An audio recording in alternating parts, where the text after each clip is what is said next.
fantastic. Should we get stuck into it? Yeah, let's do Okay. it. Let's do it. Great, because things have been absolutely intense the last couple of weeks. Still working on dropshipping. We finished our challenge, but we've kept going with that, and now we're running a little Valentine's Day project, which has been a lot of fun. We're finally starting to see a bit of success. So, yeah, we didn't even make a sale in our 30-day challenge, but now we're testing a Valentine's Day product, and it looks like it's starting to hit. So, yeah, we're moving on that very quickly because our time frame is running out. Yeah, exactly. I think we spoke a little bit too soon in the previous podcast. So What did we say in the previous podcast? we're like, yeah, don't do dropshipping. Like it's saturated. I guess that's the world for you. And then literally like the next fucking product that we test, it's doing pretty well. Like I mean, relative to the ones that we tested previously. Relative to the ones we tested previously, yeah, and relative to the successes that we've had before as well. Yeah. It's definitely a hopefully it'll be a hit. We gotta really double down on it now and scale, but we are also running into heaps of issues, and that just comes with the territory of growing, really. Yeah, exactly. Yeah. What was it like when you saw that first sale? Because I remember you messaged me in the See, morning. well, I was up at I checked my phone at like 3 a.m. So firstly, like to everyone who says don't check your phone when you're sleeping, that's the dumbest shit I've ever heard in my life. That is terrible advice. Your phone should be always on you. But I checked my phone at 3 a.m. and I saw we had a sale, and I was like, yes, I was chuffed. Yeah. I was so gassed up about that. That was fantastic. Yeah. That was my first ever dropshipping sale. I was full of energy. I could not go back to sleep.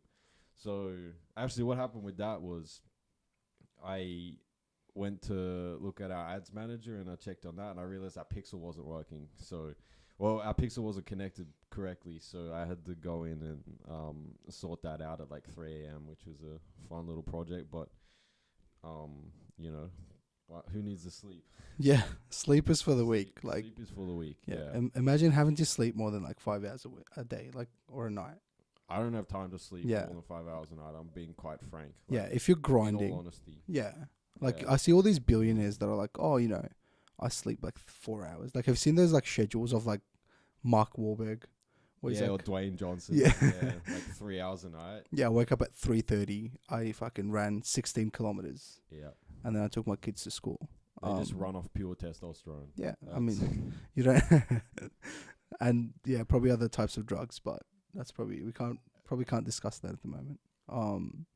But Sure, yeah, no first problem. sale Yeah. that was huge. Honestly, when we were launching it again, I kept my expectations very low. But the thing is, we're very reflective on like where we could have gone wrong and what we could have done better. I think that was the positive thing that I've taken out of why we might have been doing better than the other products.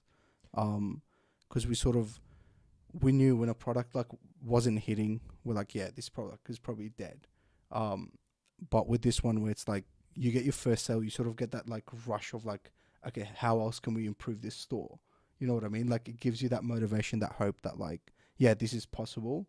Where maybe that's why we're a bit pessimistic in the previous podcast That was about probably part dropshipping. of it, yeah. Yeah. I was for sure like so gassed up to double down once I got that first sale, and that was a couple days ago now, and since then we've had a few sales flowing in since then, and yeah, when they just keep coming in, I'm like, oh yeah, I'm so gassed, ready to double down and make some money. It's Yeah. good to see that it actually become tangible. Yeah. Like before that, it was just all like arbitrary. I had actually no idea if this It actually would makes work. any money. Yeah. So yeah, it's good to see it actually manifest and become tangible. So Yeah. now we just gotta. I think it's time to start scaling. Yeah. That's gonna be That's our next challenge. That's the next goal. Oh. It's always a learning. Like it's a work in progress. You're never like, oh, we got our first sale and that's game over. Nah, you just started. You've just started playing the game now. So as we said previously, there's probably going to be like we're running into problems right now with like ad accounts and like Facebook and stuff like that. Yeah, our problem right now is that Facebook does not want to take our money. So I don't even know exactly what the problem is right now, but our ad account's been disabled. We had a trademark violation before. Yesterday we had a trademark violation. Our ads turned back on overnight. We got a few sales, and they've just stopped earlier today. Not sure at what point, but yeah, it just turned off again. I think they call it being zucked. we have been utterly, we have been zucked. We did get zucked, yeah. Yeah. Yeah. Um, He doesn't want our money. yeah, he's too rich. Like, yeah, what's a couple $100 for him? Like, Yeah. Yeah. it's probably pocket change. We don't have much to offer anyway, so we can't really talk. Like, oh, take our money. He doesn't care. Yeah, A couple $100. Like, it could be also because unfortunately. there's a lot of other dropshipping stores in this period, like because of Valentine's Day. Like I Yeah. remember people like when I told certain people that I'm doing dropshipping, they'll be like, "Oh yeah, like are you going to capitalize on this Valentine's Day like opportunity?" And I'm like, "Oh shit, like how do you know about that?" So I feel like it's like widely known now that it's a very popular period, and if you can find the right product, you can be very successful. Yeah, it's a very lucrative period, but it's also a very tight window. I feel like we might have started a little bit too late. Like this product, we started it around the 20 something of Jan. So like Yeah, late 20s, like maybe about a week ago maybe, and yeah, we've just got such a tight window until the 14th now, and then we get hold ups like this where our ad account doesn't run. And it's like, what are you gonna do? yeah, and it was you a can't wait around for it to be fixed. You have to just go and get it done or do something else to solve the problem. and Facebook really doesn't like explaining why they're fucking with you. So, like, we got some random violation for like trademark, but they won't tell you what exactly is like copyright or like trademark. Yeah, Like- let me bring up who was speaking to me. Mm. Well, he hasn't even been speaking to me. He's been ignoring my damn messages. I'm Right. trying to get my ad account running back. Bros, He's just ignoring my messages. you're trying to give him money, he's leaving you on red. Like, tells you something. Like, It tells me a lot about their business. Tells me the cow. It's Azim. Azim from Jaipur. He Hey, yo. does not want to respond to my messages. Bro, that's my Yeah. uncle. No. Yo, can I just say, No we way. were running an errand earlier today, and this man just busts out Dari to some dudes. Our problem goes away. Fair enough. Mate, It's yeah, it comes in handy sometimes.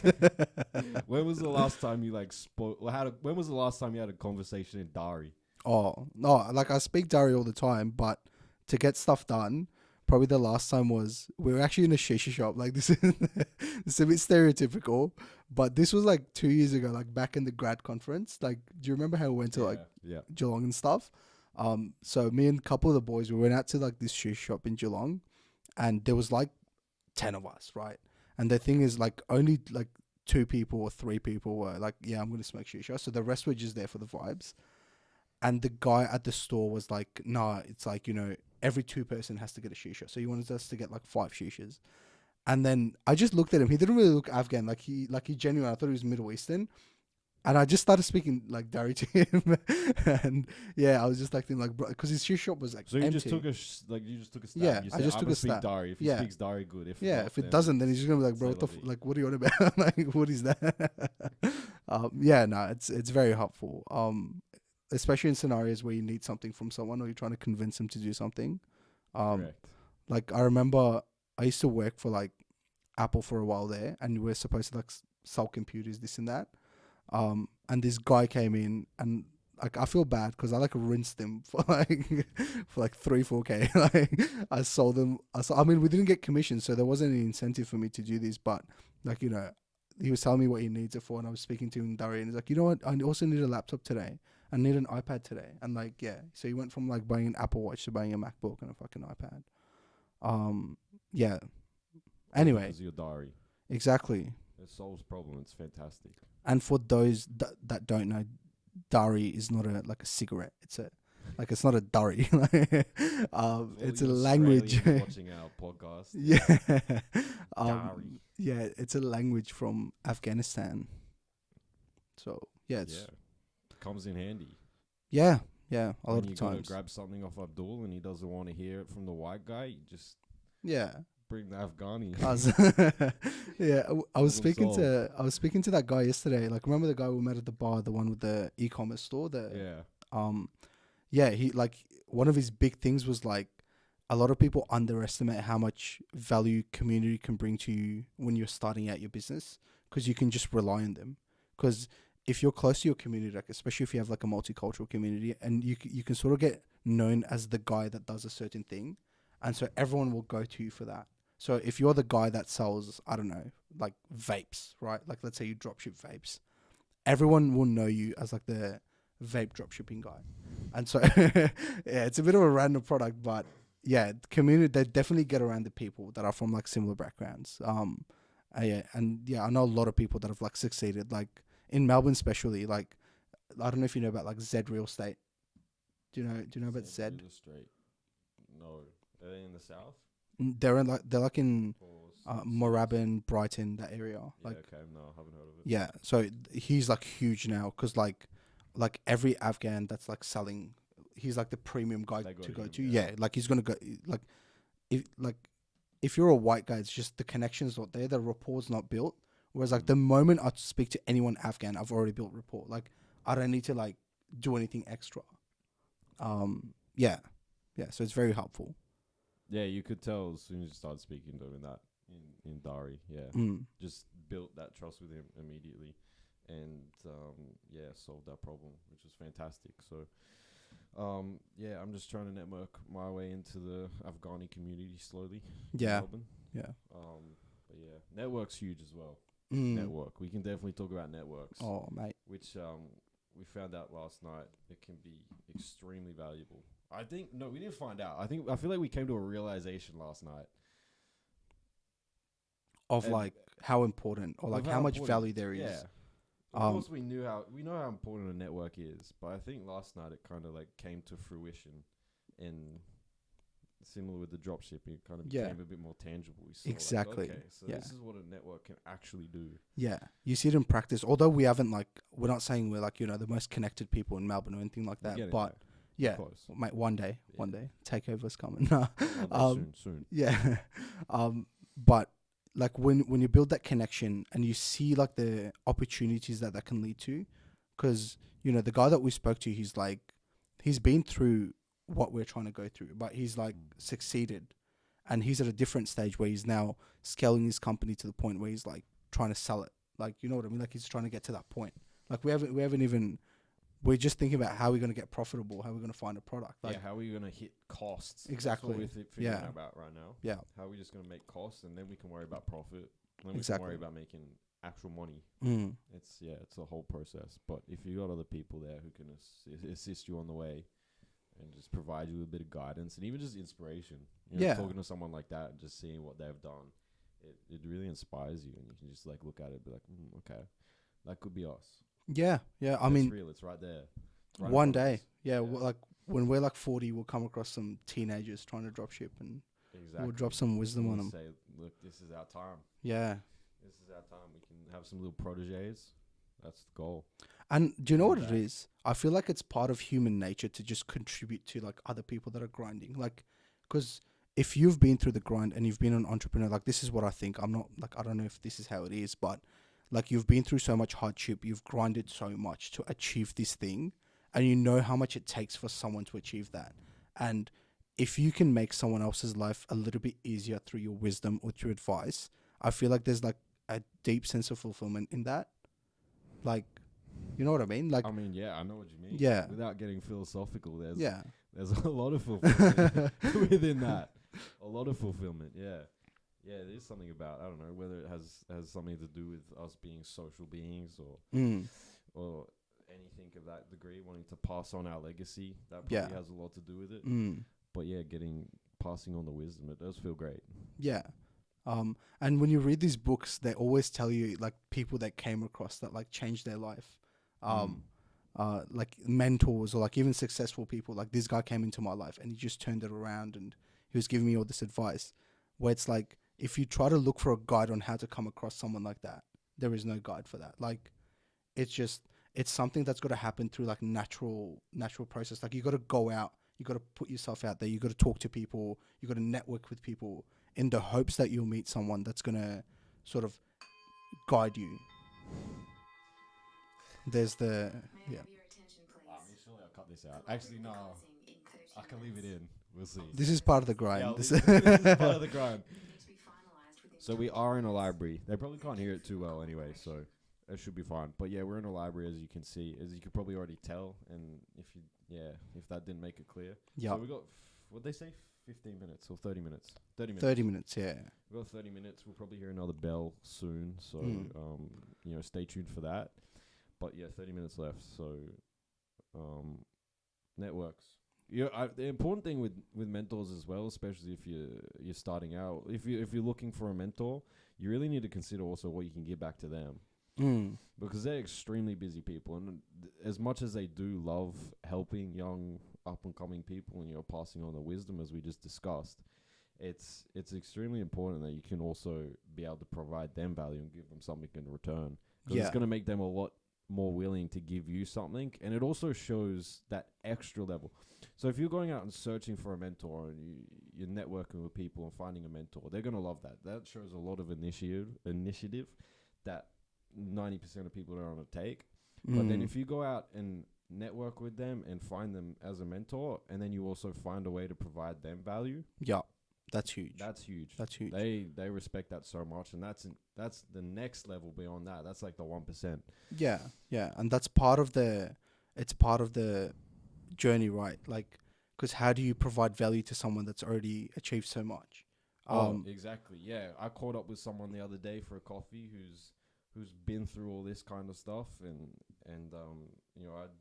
he's not my mentor. I'm working on it.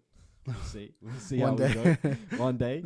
But I said, okay. Well, he offered me help, and he offered me help, and I said I would love to take on his assistance at some point. I'm sure he could come in handy at some point. I'm sure he could be very useful, but I also need to give back to him as well. And I haven't thought about it extensively yet, but just I couldn't. It's hard to fathom what I could give someone, or what value I could provide to someone who's already been through everything that I'm going through, who's already done it, completed it. He just sits on boards, he advises, he doesn't even run companies anymore. So he's beyond that. I can't. Yeah, it's tough. But if you do come up with something, then that's huge.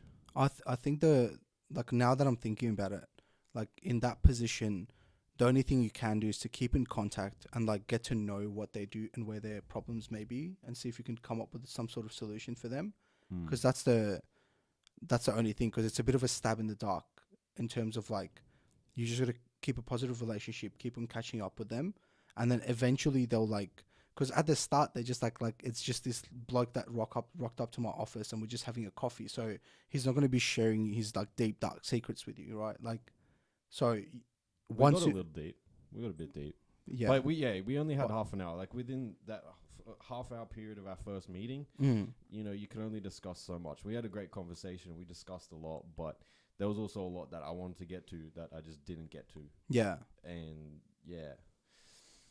So yeah, it's just trying to keep that relationship going. Yeah, maintaining it. I feel like that's a hard part as well. Like, because they're very busy people. So I'm like, I guess they respect the persistence if you keep on like, just going, be like, hey, like let's catch up this week. Let's catch up that week. It can also be a fine line as well. Yeah, like you don't want to be annoying when they're like, it can be a very like, mate, fine line. can you just? But the thing is, I don't think they would say something like that, because like for that guy, when he's reached that level, he's made all the money.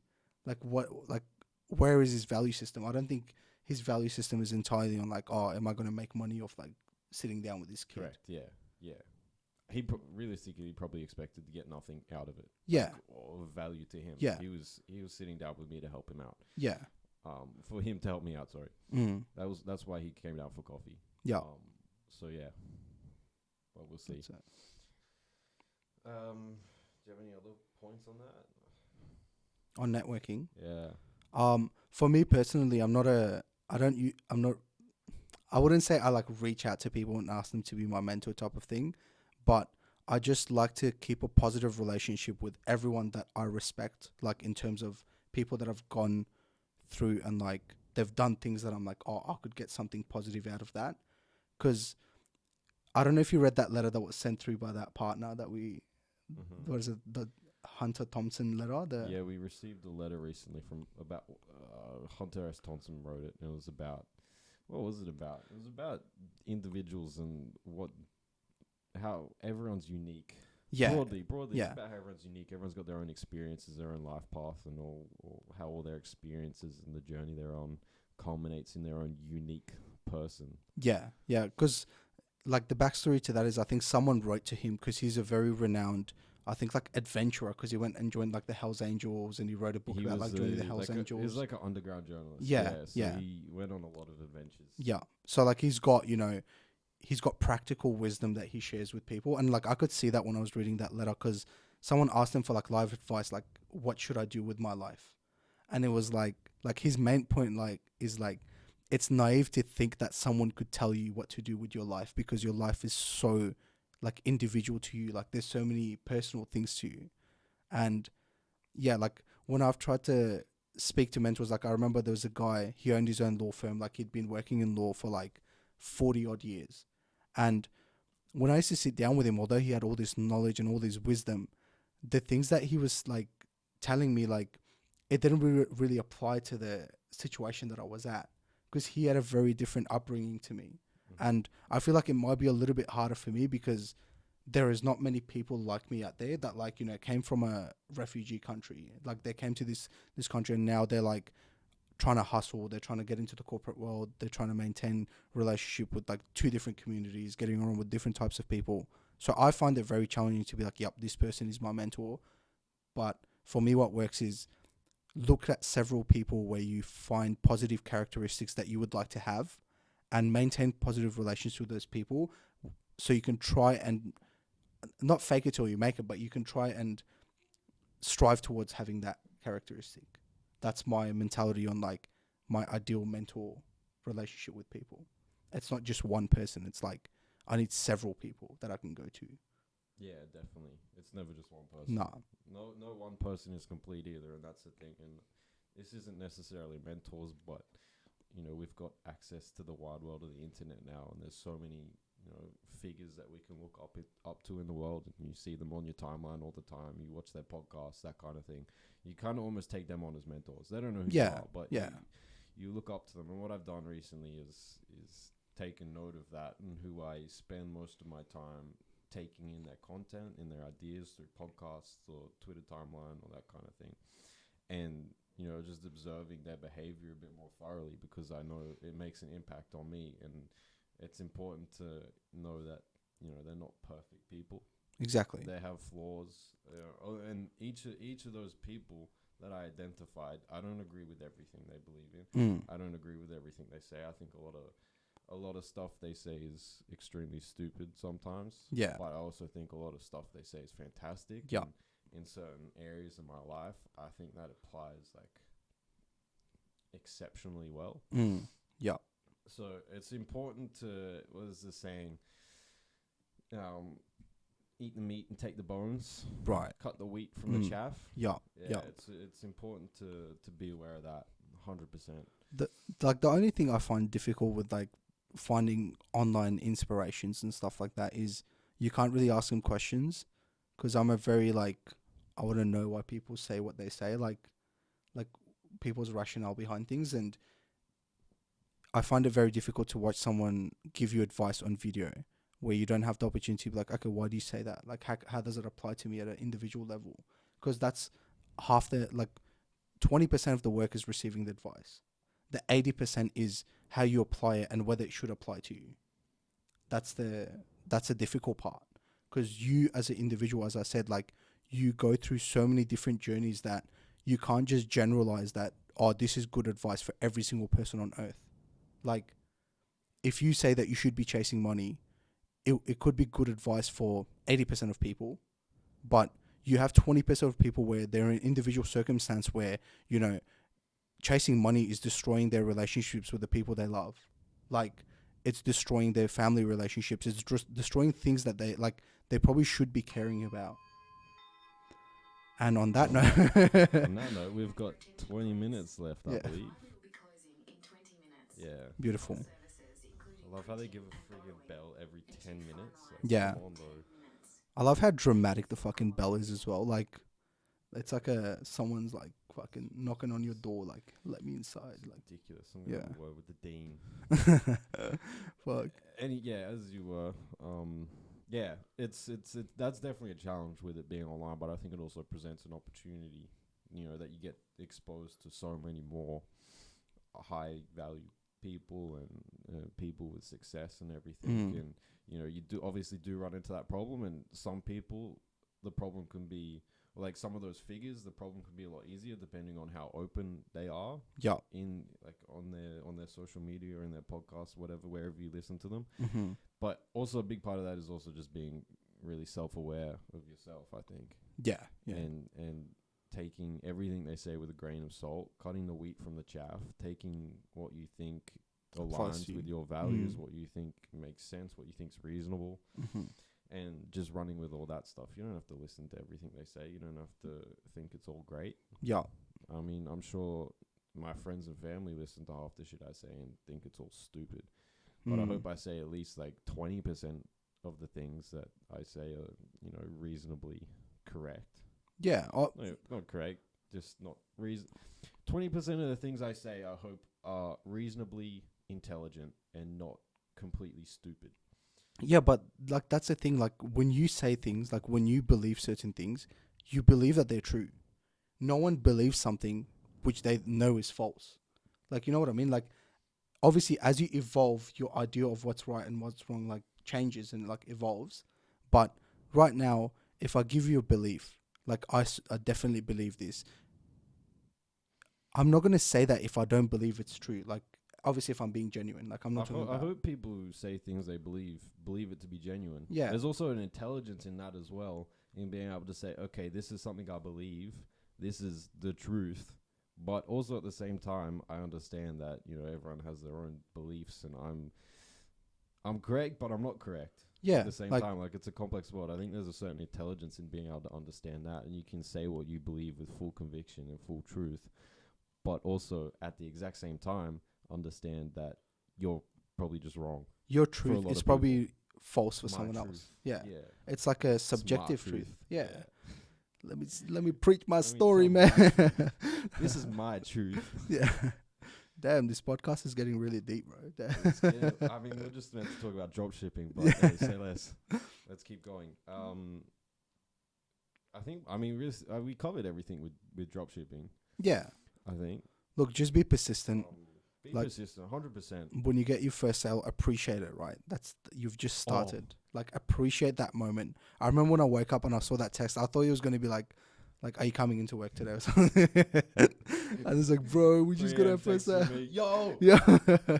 Bro, we made it. Yeah. We're out the mud. Oh my Let's God. go. No, but also I think another key point, we became a bit impatient, and if it wasn't for your mate, like we were like, because we were getting one sale at a time, like we got one sale, 2 nights back to back, and we're like, oh my God, like we were spending way too much and we're just getting one sale. But then your mate was like, no, you guys got to be like a bit I spoke patient. to a friend who said, like make sure you be patient. Like you've got a good product, just be patient with it, give it a little bit more time. And that's what we've done, and it's been very successful for us so far, relatively very successful for us. So, big shout out to him. Saved us.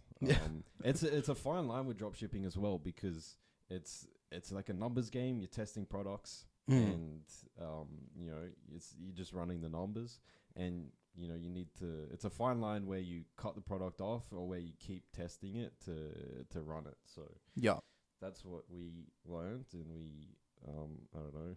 I guess had a little calling from the universe through my friend, and he told us to keep going. So hopefully this product hits Valentine's Day. We're under the palm. It's so stressful because we've got these ads not working. Shit's just problems piling up, and not under normal circumstances it'd be okay. Like we just take our time, work through it all. But you really got to move, and like the pressure is on. Yeah, I mean with the ads, like majority of our sales all our sales came from Facebook. And so if they're like, that's not working, that's like, people aren't coming on and putting in orders, or they're not visiting our website. Yeah. Like TikTok we need to, I need to personally go and like maybe research a little bit more as to like, because how TikTok ads work properly, like in terms of what else we could do, because we've taken a very general approach there. But TikTok is very hard to navigate. Like I've ran Facebook ads before. It's very easy to see, okay, what could I do differently? Whereas TikTok, I don't know if you've had a look at that advertising platform. It's so glitchy. Like, there's so many glitches on the thing. Like, half the time it doesn't load properly, and then half the time it doesn't tell you how much money you've spent, but it takes it from your account anyways. Like, so, it's just a bit iffy. So, we need to do a bit more research with that. We're also looking into, like, maybe Snapchat ads and like Twitter, because that could be a move. I think I saw somewhere that like Twitter had the highest return on ad spend like currently on any platform, because you know how all those promoters went off the platform, they boycotted it. Yeah, so people were getting very good results on Twitter. So we're not boycotting Twitter. Oh no, No, we're not. we're not boycotting Twitter. Yeah, we don't do. Elon Musk is that's an interesting man. Yeah, Why? Like he's right wing, but he's also. I feel like he could be controlled. I feel like he could be controlled, but he's very right wing, and I don't know. It's interesting, and he's putting brain chips like Neuralink. yeah. I don't know. Like it's very hard to just sit here. Like a lot of the Twitter heads like just judging people, judging Elon. Like, oh, you could have done this, or you should do this, and this is what's important. But I think I really like that he knows like his base principles and what he values, and he just pushes that, and he doesn't really care about like backlash from whoever. Because you remember what he said to the people that like strong. Yeah, He appears to hold strong. yeah, like his value of like freedom of like speech, right? It's like he literally said F off to the people that were trying to restrict that, because that's what was happening. Yeah, that was what happened. That was what was happening with Twitter. People were boycotting it because I think they weren't pushing a certain agenda. Is that what was the timing of that? There was definitely a particular political issue that I feel like he was being silent on something, or he was letting things. No, I think it was it was Israel Palestine. He was allowing speech from both sides? Yeah. Yeah. And they were like, no, why are you doing this? And certain organizations had a problem with people supporting Palestine. Yeah. Yeah. And I mean, yeah, it's a complex issue, but yeah, he held strong. So good on him. Honestly, good on him. Like any other platform, if he didn't have that backbone in terms of financial support, like he would have folded. Like that much, like, because he was genuinely saying like Twitter's about to go down, and it's because of these promoters, because they're boycotting Twitter. But the thing is like everyone will know that these are the guys that made it happen, and this is why they made it happen. So he knew like. I don't think money is really like a thing for him anymore. Like if he loses all the money he made on Twitter, like I don't think he actually cares, because he's got such a huge asset in Tesla and SpaceX and the Boring Company and all that. Yeah, I mean he's just got too much money. Period. Like he does not care. It's literally meaningless to him, and you got to respect that belief, that psychology. Like that's money. What is money? It's not real. It's a social construct. We can go there. Literally, it's not real. It's fake. Too many people care too much about money. Oh, let me put my money.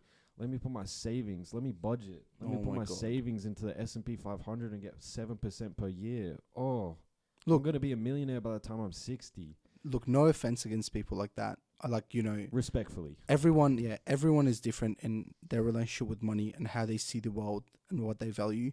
But I think personally, at a young age, between your 20s to probably 30s, or until you have kids and like you really need to look after a family, you should not be playing it safe. You should not be worried about. Playing it safe is boring. Yeah, you should not be worried about like, let me make 6% on this S&P 500 stock that I just bought. Like I don't know. It's just I'll do that when I'm like 40. Like, you know what I mean? Correct, like I've got loads of time to worry about that. I'm more worried about like improving the machine that makes the money. You know what I mean? Like you are the machine that makes the money. Your mind, your body, the way you think, the people you interact with. If you're not improving that, like I don't see what you could invest in other than that would generate higher returns down the line. Nothing. Invest in yourself. Yeah. 10 minutes left, lads. This is kind of fun, and we get a little countdown. Yeah. Be patient. We got 10. Oh, it's closed. All right, we got to wrap up then, probably. Yeah, that's throwing us off. Where do we finish now? I mean, we can continue this conversation in the next podcast, but yeah, it's a really interesting topic around like, should you care about like budgeting and stuff like that when should you care about money? Yeah. I think look, everyone's circumstance. But then again, that's my belief. Yeah. As I was saying, that's my belief. If you have disposable income where you're meeting your basic needs, I genuinely believe you need to like be spending that money. not on dumb shit. Like, don't buy luxury stuff and stuff Start like a that. business. And yeah, Don't invest start. in the S&P Yeah, 500. exactly. Like, Do spend. something productive for society. Yeah, like get something from that money. Like, even if you're spending on luxury, go to like a really exclusive club where you're gonna meet people that are gonna be like way above your pay grade, and you're gonna talk to people that are a lot more intelligent than you that you're gonna learn something from. Don't spend it on like a Gucci bag. Like, that provides no value to you. Yeah, spend that money on joining a club, meet some people, Yeah. meet some very successful, valuable people. Yeah, like buy a nice car. Like, I feel like in your youth, I feel like that's a huge thing. Like, you need to have a nice car. Like, if you're past your, I don't know, like 27, 28, you should be having a nice car. I've heard a lot of people talk about that. They just, they come into money, they get a heap of turnover, a lot of cash flow, and they just buy a car that they realistically can't afford. But Yeah. the amount of value that the car provides them, just aesthetics and just appearance, there's a lot of value in it. It's like they just don't care. Yeah, it's you want to hang out with people that are like similar minded to you, and I feel like a car is a good way to indicate that, and that's like the lesson that I'm taking into 2024. It's a good indicator. Yeah, Yeah. obviously there's other ways to do it as well. You can't, but depending on your circumstance, car can be very helpful. Okay. All right. Yeah, let's leave this money topic for next time. Thank you guys for tuning in. Cutting that short, but we could have. We'll cut that short. So Yeah, I don't know. We're just gonna go back to trying to make some money on Valentine's Day. exactly. Spread some love in the world. Yeah. Bye, guys. Sell love.